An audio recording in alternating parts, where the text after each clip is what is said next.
Hey everybody, it's Anna. Welcome to the final card in this week's tarot story. We close with the Major Arcana card, so another life lesson, and it is the World. Now, the World is the last card in the Major Arcana, so when we see it, it suggests to me that we're being invited to acknowledge our victory. We're being invited to celebrate this long piece of work we've completed. We're crossing the finish line. We're throwing ourselves a party. And in fact, it looks like a party on the card. This woman is dancing in midair. She's surrounded by a wreath of victory. She's naked, which means she's feeling comfortable in her visibility. She wants to be seen for this amazing giftedness she has brought forth on the planet.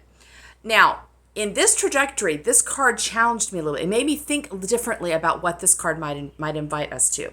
So in its traditional reading, my reading, it's about coming to the end of a chapter and acknowledging you did it, you completed it. So it's about celebrating accomplishment or activity.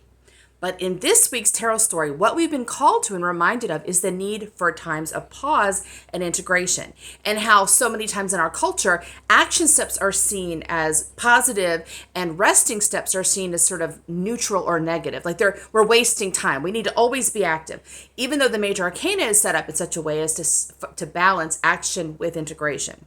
And so this week we've been talking about the call to rest, to recognizing that when we integrate, when we rest, we're accomplishing a vital step in the work, because that is where we root in. That's where we create the inner structure that's going to support the outer structure.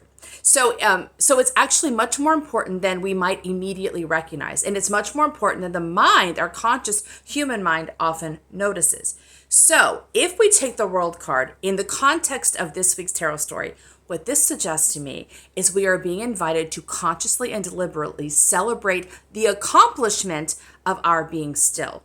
Now, this might seem a little odd, but actually I think this is a really nice piece of guidance, because it is easier for us to see what we do and notice it celebrated. Other people can see it. You cross the finish line, you accomplish a project, you put something out into the world, and it's visible in a way that everyone can acknowledge. So it's easy for our minds to see that. Now, we still might need to work on celebrating it. Like that's something I struggle with a bit more.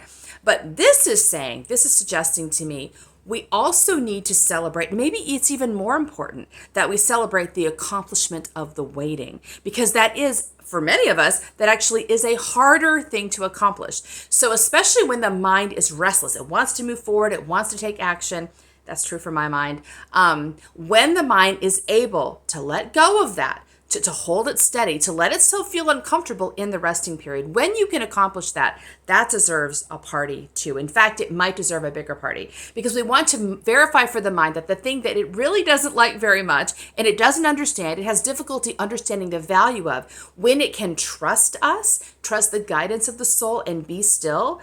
We want to, it's like you know those videos where they have a child and they put a marshmallow in front of the child and they say, now if you'll wait 5 minutes, you'll get 2 marshmallows. But if you can eat the marshmallow now, or you can wait 5 minutes and you get the second marshmallow. You know, the idea of like it is difficult to wait. You're asking the mind to wait for something that's going to be better, but in that moment it's hard for the mind to get that. So when we accomplish that, when we get the mind to rest, the mind does not have to be totally chill with this, by the way. The mind can be restless, it can be frustrated, but as long as it's agreeing to the rest, we want to verify that. That little child looking at the marshmallow, they don't have to, be totally content. They can be eyeing that marshmallow. They can be, thinking. You can see their little minds. They're working hard and not eating that marshmallow. So this is a hard thing we're asking the mind to do. When the mind accomplishes it, it needs to have a reward. It needs to be acknowledged. So if you found yourself in this place of stillness, you've been working hard at it, working hard at not working hard at resting, what is the way you can acknowledge that for yourself? Give your mind a pat on the back and say, good job. Now we're in a position to do something really even more amazing because you were able to wait. We get 2 marshmallows instead of 1. Consider that. How can you integrate the gift and the lesson of the world in celebration of the fallowness, the restful periods? See you next time for our next tarot story. Bye.